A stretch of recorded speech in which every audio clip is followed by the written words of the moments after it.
મિત્રો તમારું સ્વાગત છે। મારું નામ સંગીતા છે। હું 48 વર્ષની છું, પરંતુ મારી ખૂબસૂરતી જોઈને કોઈ મારી ઉંમરનો અંદાજ લગાવી શકતું નથી। મારી 5 ફૂટ ઇંચ ઊંચાઈ છે અને ખૂબ જ મોટી છું, અને હું શરીરના ફિટનેસવાળી સ્ત્રી છું। મારી વળાંકવાળી કમર લોકો મારી સામે તાકી રહે છે। હું એક એવી સ્ત્રી છું જે હજુ પણ તેની યુવાનીનો સંપૂર્ણ આનંદ માણી રહી છું।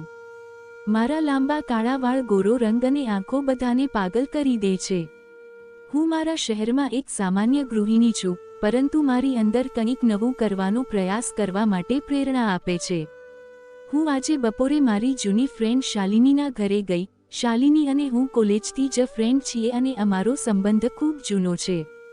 તેનું ઘર મારાથી થોડી જ શેરીઓ દૂર છે। તે દિવસે મેં લાલ સાડી પહેરી હતી, જે મારા વાળને વધુ સુંદર બનાવતી હતી। મેં જાણી જોઈને ઓછામાં ઓછો મેકઅપ કર્યો હતો, ગુલાબી લિપસ્ટિક, આછો મસ્કરા અને મારા વાળ ખુલ્લા રાખ્યા હતા।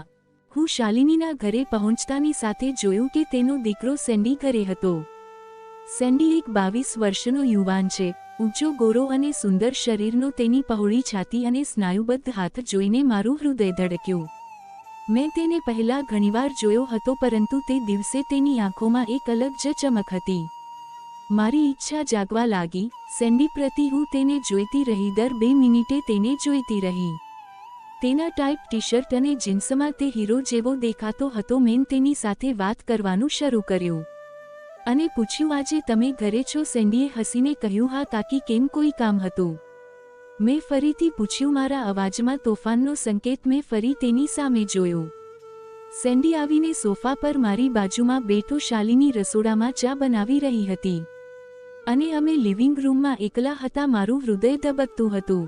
મેં હિંમત ભેગી કરી અને સેન્ડી પર મારો હાથ મૂક્યો, તેને હળવેથી સ્પર્શ કર્યો। તેને કંઈ કહ્યું નહીં, ફક્ત મારી તરફ જોયું। તેના મૌનથી મારી હિંમત વધુ મજબૂત થઈ। બસ, સેન્ડી ઊભો થઈ અને કહ્યું, મમ્મી, હું બહાર જાઉં છું।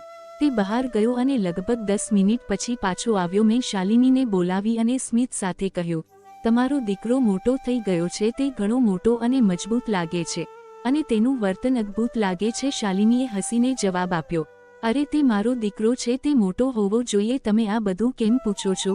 મેં તોફાનીની રીતે કહ્યું, હું ઘણા સમયથી તેને જોઈ રહી છું।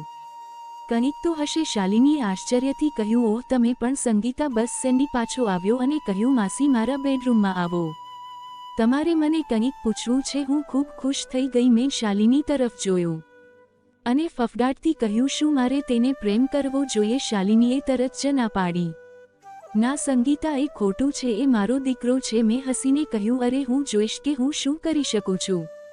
હું સેન્ડીના બેડરૂમમાં ગઈ। રૂમ નાનો હતો પણ સ્વચ્છ હતો। એક સિંગલ બેડ, દિવાલ પર થોડા પોસ્ટર અને પરફ્યુમની હળવી સુગંધ। સેન્ડીએ કહ્યું, અંદર આવો આંટી। તેને બેડ પરથી ઉઠીને રિમોટથી બેડરૂમનો દરવાજો બંધ કરી દીધો। મારું હૃદય ધબકવા લાગ્યું। તેને મને પૂછ્યું, તમે આટલો બધો સમય શું જોઈ રહ્યા છો આંટી? હું શરમાઈ ગઈ અને કહ્યું, કંઈ નહીં, બસ એમ જ। સેન્ડીએ અલગ વસ્તુઓ વિશે વાત કરવાનું શરૂ કર્યું, પણ મારી નજર તેના પર જતી રહી। મેં ફરીથી હિંમત ભેગી કરી અને મારો હાથ તેના પર મૂક્યો। આ વખતે મેં સીધું પૂછ્યું, શું તું મને પ્રેમ આપીશ? સેન્ડીએ ખચકાટ વગર કહ્યું, હા, કેમ નહીં? મેં તરત જ કહ્યું, મને પ્રેમ કરો, મને ખરેખર મજા જોઈએ છે। હું બહાર આવી અને શાલિનીને બધું કહ્યું।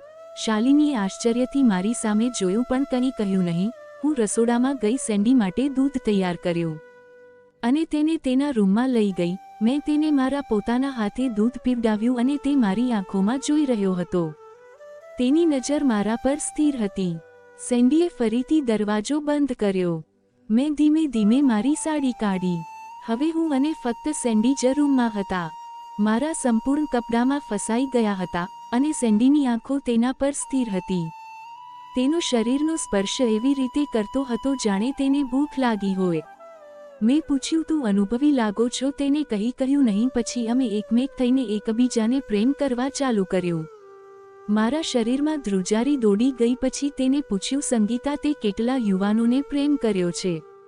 મેં હસીને કહ્યું, હજી કોઈને નથી કર્યો, તું પહેલો છો। તેને મજાકમાં હસીને જવાબ આપ્યો, અરે, મારી ઉંમર જુઓ, હું 48 વર્ષની છું। મને સંપૂર્ણપણે પ્રેમ કરવાનું ચાલુ કર્યું અને મેં જોરથી બૂમ પાડી।